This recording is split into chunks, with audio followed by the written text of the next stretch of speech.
Hello, everybody, and welcome back to our final exam review for quarters 2 and 3. So, we will be covering the Bill of Rights today, which are the first 10 amendments, as well as covering the court cases that we went over earlier this year. So, we begin talking about the First Amendment, and under the First Amendment, there are 5 rights listed. Those are speech, press, assembly, religion, and petition. And if you remember, in the beginning of the year, we called this SPARP, SPARP. With speech, you have the right to say what you want, when you want, and how you want, unless it infringes on the rights of another. And one of the things that falls into this category is a spoken untruth, and that's known as slander when you speak an untruth. Speech, you can't yell fire in a crowded movie theater if there's no fire.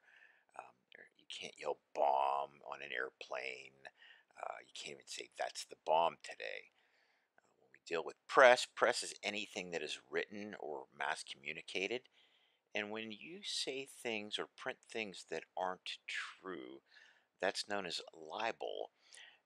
One thing that is permitted, though, is if it's a parody. And usually parodies are things that are announced. Family Guy, The Simpsons, National Enquirer magazine. Those are things that would be considered parodies at times. The third right under the First Amendment is assembly, and for an assembly to be legal, it needs to be peaceful and have a purpose. Which, of course, the riots that we've seen over the course of the last couple of years, they had a purpose. They just weren't peaceful, so that made them an illegal assembly. Our fourth right is religion. Now, religion, there is no established religion in the United States, so we don't have an official religion, unlike other countries. And if you remember why the Pilgrims came here, they came here because, of course, the Church of England was creating its own religion that people had to follow. It was a must, so the Puritans or Pilgrims came here. And the last thing that we want to list under the First Amendment is the right to petition, and that's to inform our representatives of our needs. The greatest petition, probably in our history, would be that which was found as what we call the Declaration of Independence. Amendment 2 is the right to bear arms. And according to this amendment, the only group that can have the right to bear arms would be a well-regulated militia. Now, this is one of the few amendments that is has has rarely met the challenges of the highest court, the Supreme Court of the United States. But it is one we hold in this country to be near and dear to us. So stay tuned with this one. It'll be interesting to see where it goes now that new laws are being enacted for things such as like background checks and so on.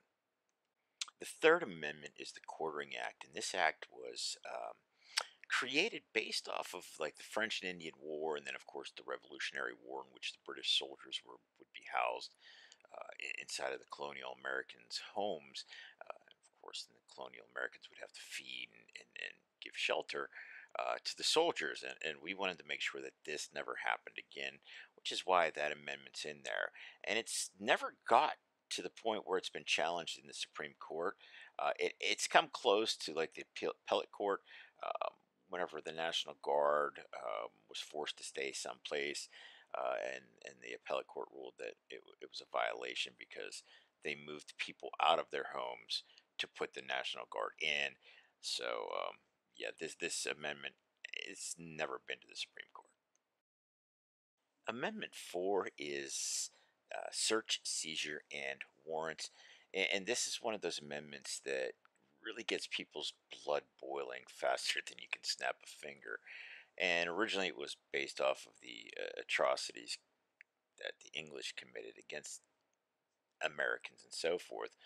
But if we look at it, you have to look at what does it mean to be secure, because it says it's the right of the people to be secure in their persons, their houses, their papers, and their effects against unreasonable search and seizure.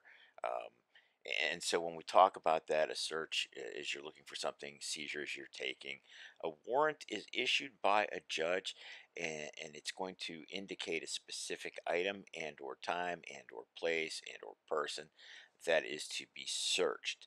And again, it can only be issued by a judge, and it has to have those specifics there. So if you're looking for, let's say, drugs, you can search almost anywhere. If you're looking for a stolen car, you can't look in a refrigerator for a stolen car. So we'll keep this one simple since it is the final exam. We're not going to go in depth, but that is what I want you to know for the Fourth Amendment.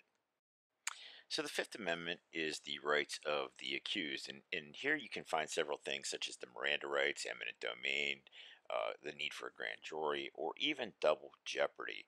And the Miranda rights, of course, are the rights that you must be read when you're arrested. You have the right to remain silent, and of course, this is where you hear "I plead the Fifth." This is the amendment that would come under. Um, it's called self-incrimination. You also have eminent domain, which is the ability of the government to take away your private land, as long as they pay you for a fair market value. Um, and of course, it's for the public good. And the last thing that I mentioned was double jeopardy. You can't be tried twice for the same crime. So, again, if you're tried for murder and they don't find you guilty, they find you innocent, they just can't try you again. Unless new evidence is supported to provide you that your guilt, um, you're free to go. They can't try you again. So that's really the synopsis for the Fifth Amendment. So the Sixth Amendment is the right to a speedy trial. Speedy, of course, is within 1 year, but you also have the right under the Sixth Amendment to confront your accuser, and you just can't be put on trial and then someone says something, and then you're put on trial, but you can't confront that person. No, you have the right to confront that person. You also have the right to an impartial jury. Now, what does impartial mean? One impartial means one without bias. Um, if you commit a crime against an old person, you don't want all old people on your jury. And the same is true as if an old person commits a crime, you don't want all young people on the jury. You want a mix of everybody, men, women, etc. And so this is an example of impartiality that we would be looking at. So, Amendment 7 is the right to a jury trial. And originally, the amendment read that you could have a jury trial in civil cases if the value in question was over $20. Today, it's 75,000. Except when we talk about the right to a jury trial, this is not where you're guaranteed a jury trial in state courts. State courts, all but I think it's Louisiana. All but Louisiana has laws that protect you to have a jury trial. Louisiana is a little different. They run things a little different. But here in Pennsylvania, if you were to do something wrong, you do get a jury trial, but it's not necessarily protected by the Seventh Amendment. This one is more for federal courts, especially when you're dealing with civil cases. Um, there's really not much more that we're going to discuss here because we discussed it earlier this year. So the Eighth Amendment is cruel and unusual punishment as well as bail.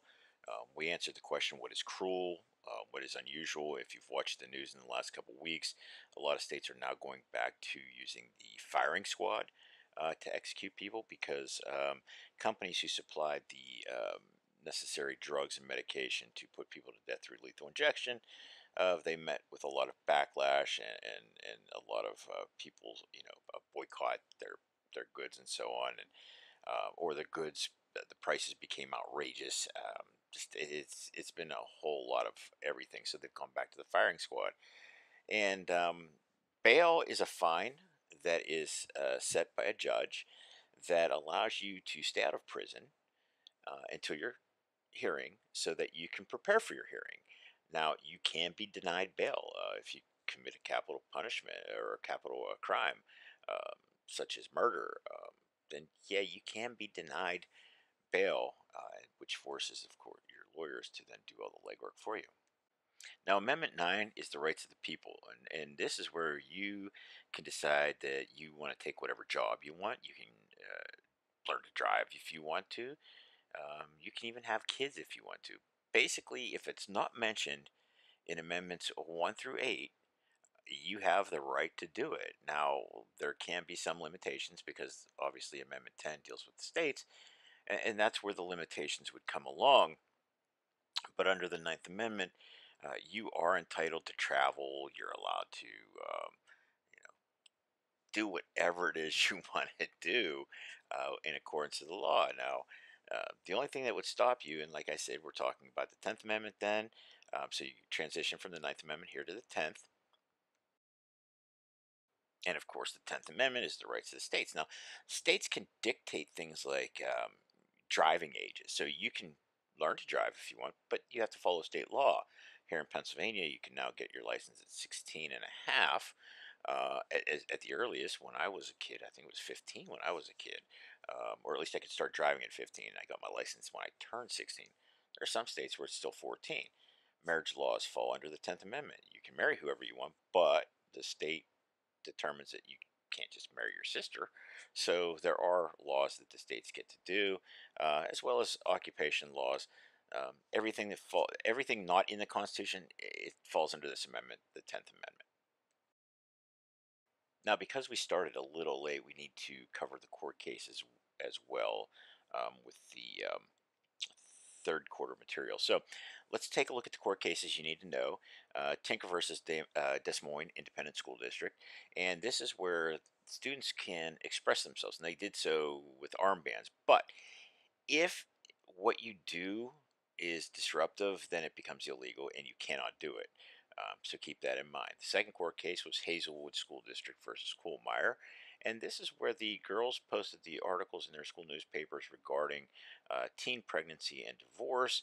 And basically, the bottom line here is that school districts are allowed to edit student expression and student speech, especially when it comes to burdening that speech on other students. The third case was the Vernonia School District versus Acton. And if you remember James Acton, he wanted to play football in eighth grade. The school district had a policy that tested drug tested student athletes, and James did not want to be tested, and so it went all the way to the Supreme Court. And the Supreme Court ruled that drugs drug testing student athletes is legal. It's allowed, and so young Jimmy lost that court case. Fourth court case that we went over was the West Side Community Schools versus Mergens, and this is the where the Supreme Court ruled that if you have clubs in school, then you have to have religious and political clubs as well. The only thing that cannot happen with those is that teachers cannot lead those. School administrators cannot lead those clubs. They have to be student led. You can have supervision, but by no means would I be allowed to actively participate in those clubs. And the fifth court case on this slide is Gruder versus Bollinger. And this is where they said that race can be used as a factor in determining equality or equity, especially when it comes to like college and getting into college, which some of you will be doing here shortly. Believe it or not, it'll go by pretty fast. So that's the first five. Let's now look at cases 6 through 10. So our sixth case was the Cheney versus Winnebago's County Social Services. This was the sad case of the little boy who was flip-flop between his parents. The mother filed a lawsuit. The courts didn't agree with her. Went to his father, and he pretty much killed the boy. But the Supreme Court ruled that parents have the right to discipline their children. And over the course of the last, I'd say 15 years, this has been challenged, but it hasn't made the Supreme Court yet. When I say challenged, we're starting to see, parents and, is it abuse? What constitutes abuse? Is a slap in the rear end really abuse, or is it corporal punishment? So those are the things that the court will be weighing on soon. Our seventh case was Morris versus Frederick, and this is the group of high school boys up in Alaska who unfurled a sign that said "Bong hits for Jesus," and the courts ruled in this case that humor is not protected when it comes to drug talk. So that's something you need to think about when you wear certain clothing, sweatshirts with identifiable topics. It may be humorous, but if it deals with, let's say, 420, then the school district can act on it. Our eighth case was the case of New Jersey versus TLO. This is the girl who got caught smoking. The principal looked in her purse, found drug papers, and from those drug papers, it led to marijuana. And that case allowed school administrators to be able to search you um, as long as they had either reasonable or probable cause. And reasonable cause, if I just say, hey, Kevin has this on him, then that's all district needs. So it's not arbitrary. You just can't come up to you and search you. They have to have some form of cause. Now, probable means probably did happen. Reasonable means there's a suspicion. Then we have the Ingram versus Wright case, and that's basically where corporal punishment is still legal in 22 of the states, 22 of the 50 states. Here in Pennsylvania, we outlawed it back in the early 2000s. And the last case is Morris Kent versus United States, and this is where we get the ruling that teens are allowed to be tried as adults. And the only thing that teens cannot get is the death penalty. That's the only thing they cannot get. Um, but you can be tried as an adult. All right. We'll see you tomorrow. Have a good day.